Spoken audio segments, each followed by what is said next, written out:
Again, it's about ratio, and you're smarter than me, and I'm irrelevant. My God, you just tell on yourself. You guys are so mean that all you see is meanness. That's how you are. That's what you are. That's how you behave. I was like, this is the reason for my break. You, Kat, I'm not like you. I'm not like you. I told you about the Drake Bell documents. Do you want the documents? And you said no. Huh? I said, do you want to know how to go and get them since they're not sealed? Since you asked me if I got them from Drake Bell. No, I didn't. I didn't get them from Drake Bell. I told you how to get them, but you said no. I sent them to show her that they were not sealed. These are public redacted records. And then this link, here they are, right? Let me tell you something about this.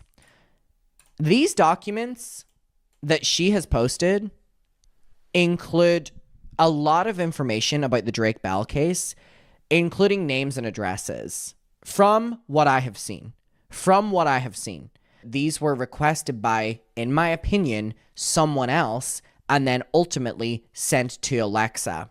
And the fact that Alexa Nikolas would post the link of the fucking records online, I think in the history of YouTube, Alexa Nikolas has done one of the most disgusting things a creator has ever done with their platform. And it is just so revolting that someone of this platform who has posted the link of these records under a tweet that has gotten 73.5 thousand views. Alexa Nikolas never cared about victims. Hello and welcome to Influencer Police, a place where we expose the lies, the cheating, and the dirty ways of these filthy influencers. Wow, 2024 is that fucking year, bitch. 2024 is that motherfucking year. I can't, y'all. Okay, so today we're going to be talking about Alexa Nikolas. Now, this is Influencer Police. I'm Chief Coconut. And buckle the fuck up. Okay? So we're talking about Alexa Nikolas today. Now, she has been the topic of conversation now for a couple weeks. Now, if you're not familiar with Alexa Nikolas, you'll probably know her from her childhood Can I speak? You're probably familiar with her from her childhood acting when she was in Zoe 101. Now, she stopped acting in the year 2013. She ended up being groomed and in this very toxic, abusive relationship, according to Alexa, with this musician man, and it ended really badly. There was a lawsuit. I think it was dropped. And she's had a lot of instances in her life that make her a survivor of a lot of shitty ass things. Now, that inspired her to create Eat Predators, which is her organization she created to help survivors to make a change within the industries and to really have a voice, have survivors have a voice and amplify survivors' voices. Now, I was a huge fan of Alexa Nikolas because of this work. I was moved by the survivor movement, Power to Survivors. I almost went to one of her protests. I almost joined her memberships on her channel. And I almost bought merch, okay? I was gonna be that bitch, all right? And I was super hyped. I loved watching her live streams. I just find her soothing, and I loved how she spoke about survivors, and I believe that Eat Predators was a great organization. Now, come to find out that there may be some hiccups in that organization, and she's being called out for a lot of shit. So before I get into the organization, I think I want to address what's really pissed people off the most about Alexa, because I think it was really messed up for her to do, and that is she made a video on Drake Bell and Drake Bell's survivors. Now, if you're not familiar, Drake Bell I'm not sure if he was convicted or if he pleaded guilty, but he was involved with some child endangerment, and he has survivors. And Alexa originally made a video about this and amplified the survivor's voice and was very against Drake Bell. Now, after the Quiet on Set doc aired, which was, if you remember, all about exposing Nickelodeon and Dan Schneider and really heinous stuff going on there. So sorry for all those involved that were affected by that. But one of them was Drake Bell, and he came out that he was preyed against by a disgusting evil man, and his story was highly platformed, and a lot of people gained sympathy for him because of this story and were shocked. And it was shocking and it was horrible. But I think that kind of created this divide between people are going against his survivors, or people are just like not happy with Drake Bell. They will never forgive him. They don't care what he went through. Kind of this just division, I would say, or people can sympathize with what he's been through, but that doesn't mean that we have to deplatform his own survivors. And that's kind of what Alexa ended up doing. She deleted her original video about his survivors, and she never made a follow-up video about it. Now, this pissed people off because Alexa's whole platform in Eat Predators is to amplify survivors' voices and to make a change within the industry. And when she deleted that video about his survivors, it was very hypocritical, because whenever someone deletes her story or takes a podcast she was in off, she gets really upset and even demands apologies from those people. So for her to kind of deplatform his survivors in that sense, people find it incredibly hypocritical, and it is hypocritical.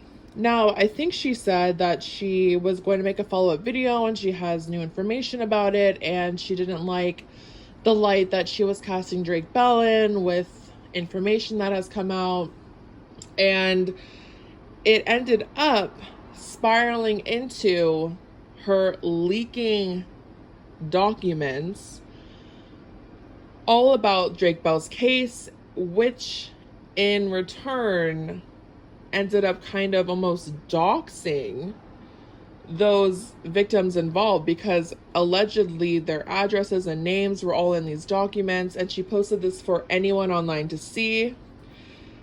And people are really pissed about that, and rightfully so. I mean, come on.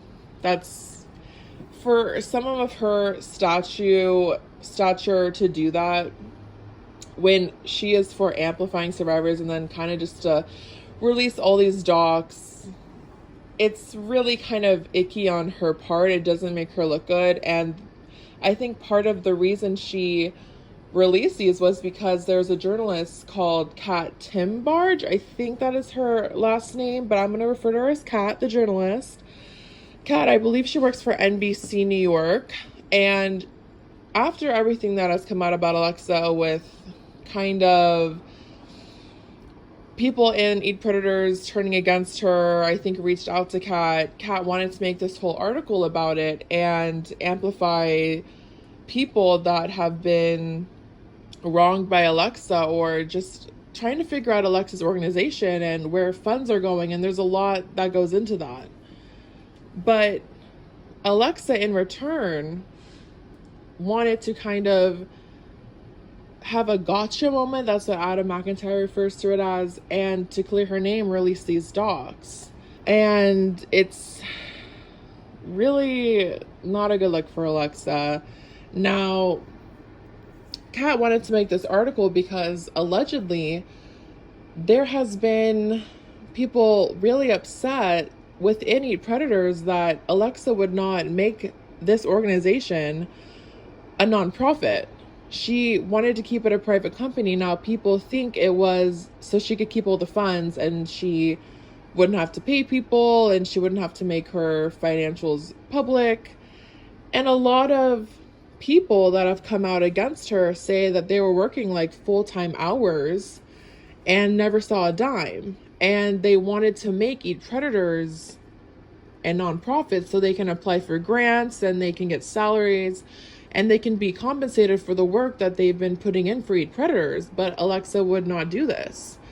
So that, I think, pissed people in her community off and somehow reached out to Kat. I'm not sure how that went down, but it was enough to inspire Kat, the journalist, to want to create an article, talk with these people, and also, I think, allegedly reached out to one of Alexa's stalkers who she has a restraining order against and tried to get info from him as well, which also really pissed Alexa off. Now, I think that's a little ballsy to reach out to someone's stalker, but if you want all sides of the story, I guess, you do what you're going to do.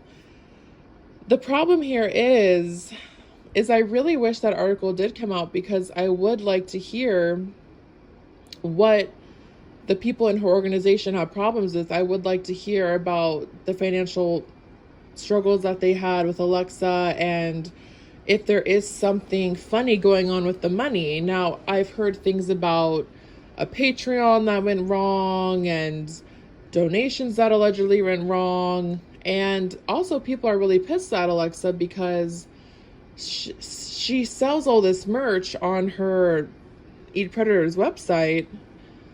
But I believe only a few of the t-shirts actually said part of this money is going to a charity to help survivors.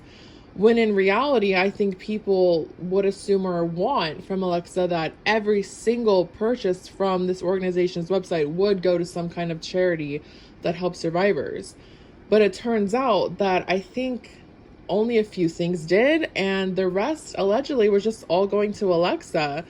Now, of course, Alexa should have, get money from this. She's putting this all together. She's creating the merch. She says she has to make expensive signs and all this. So, of course, she would get a portion of this, and especially if it's her full-time gig. But the problem is when she's creating this platform and this organization that really does kind of work as a nonprofit in a sense, and its main goal is to help survivors. Why would you not have every single purchase have some kind of cause that went along with it? I think that is a little bit sketch. It just looks bad on Alexa. And along with the merch that's kind of rubbing people the wrong way is she created a shirt that was based on the Quiet on Set doc, and it says Nickelodeon. And she kind of made that her new shtick, and she made this big fucking balloon about it, and then she made a t-shirt that says Nickelodeon. I no longer see that on her site, but that pissed a lot of people off because they thought she was profiting off of a bunch of people's traumas and almost exploiting their traumas for a profit, because she wasn't just the only one affected by that. It's an entire ecosystem of people, and that rubbed people the wrong fucking way. And I think Alexa's response to all this was she kind of just didn't see the point with why people would be upset, and she went on this live stream kind of going through the questions that Kat sent to her to respond with, and she didn't really answer any of them. She kind of tried to point the finger back on Kat and a lot of things. And there was one question that Kat asked her that I found interesting.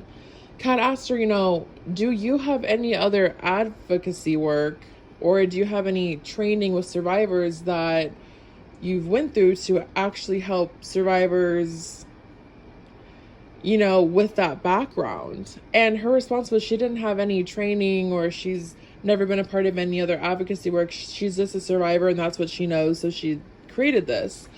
And I totally understand her point as a survivor. of course you would want to do that, but I also think like proper training and experience in other groups would really, really help with how you deal with situations and how to talk and handle survivors. So I thought that was a really good point and question that Kat asked. And the fact that she kind of didn't really understand like the severity of that question was kind of disappointing. And at this point, it's like, well, girl, you could still get the training and all that stuff, why you do this. It's not too late, honey boo. But one thing that I find really, really, really sketchy is apparently, allegedly, Alexa hired or is working with a lawyer. She hired the same lawyer, allegedly, that has worked with Colleen Bollinger, Prince Andrew, the Danny Masterson dude, sorry if I'm not saying that right, and Armie Hammer. And I'm sure another host of icky people. And apparently she hired this man to represent her. That is alleged, but if that is true, that is crazy, because Alexa is literally on record talking about how corrupt this man is and how he's worked with all these bad people. And then for her to go and hire him is absolutely bonkers. And people are saying that action alone, just like she loses all credibility. And that really shocked me. That really shocked me to hear that. If that is true, that is wild. And I would really love to hear Alexa's explanation on hiring that man. But I think with the combo of the leaked files that apparently someone sent a request in the Freedom of Information Act to get the files that she shared on Twitter about the Drake Bell case. Like, someone else 2 years ago allegedly sent in a request to get all those documents, and it somehow ended up in Alexa's hands. She has yet to actually tell us how she got the documents. She just says she didn't get them from Drake.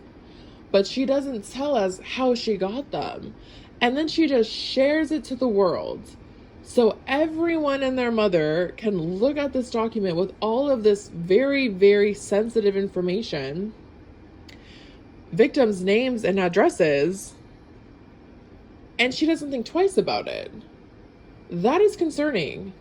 With her platform and the image she's created for herself and her advocacy work for survivors, and then to just leak all these documents with really sensitive information about Drake's survivors, I mean, it's pissing people off. It's really out of pocket. It really is. So I think we're all kind of left with who really is Alexa Nikolas, and from watching her and being a supporter and being a fan and really believing in the movement as a survivor myself, I'm really taken back by this. And I really kind of want some answers from Alexa. I mean, I really don't think that she's doing any of this with malicious intent, or I don't think she's a bad person. I think most likely she's just handled this really wrong. She wanted most of the money for herself. She's just not doing things by the book. She's not doing things how she should. She's handling this all wrong. And another point that I saw someone else make in a video is Eat Predators as an organization is kind of loosey-goosey with how they protest. It seems like they have a lack of direction. They don't have a list of demands of what they want for change. And it seems like it's not structured properly enough to actually make a change. And I thought that that was a really smart comment that person made. Because if you really want change, you really do have to have it so structured, so meticulous.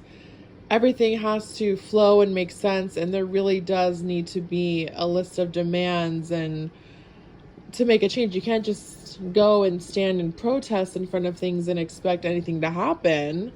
You know, like you really do need a lot of things in order for a real change to happen. So I think for that constructive criticism, Alexa should take it and really structure her protests and advocacy work a little more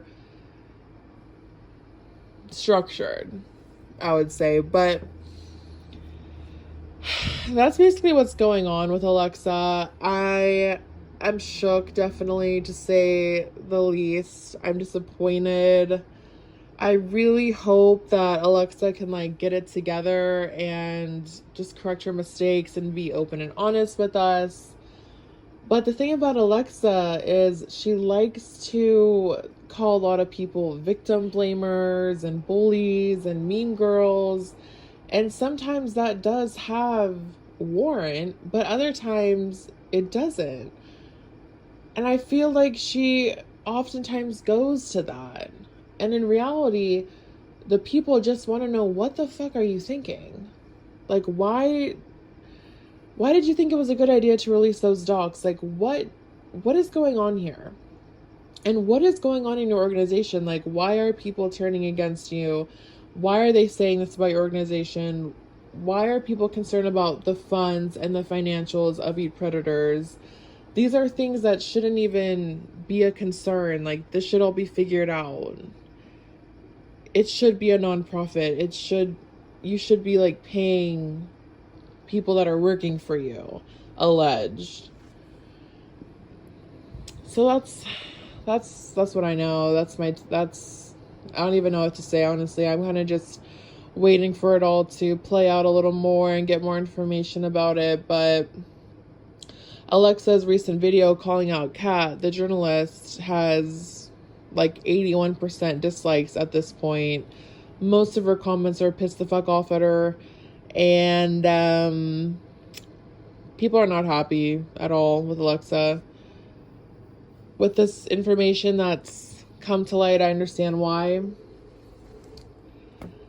It's just really disappointing because I really did enjoy watching Alexa and her content, and I believed in the movement. I was super hyped about it. So to find out that there's shenanigans going on and she's kind of making the wrong moves, it's disappointing. It really is disappointing. So let me know what you guys think. If you've heard about this situation going on, what you think about this. And I guess we'll just see what happens, you know? Time will tell. But please subscribe. Please like the video. Please turn on the notification button so you never miss a video. And I'll see you in the next one. And I will not be singing because I believe this is more of a sensitive topic. So I'll be respectful. Peace.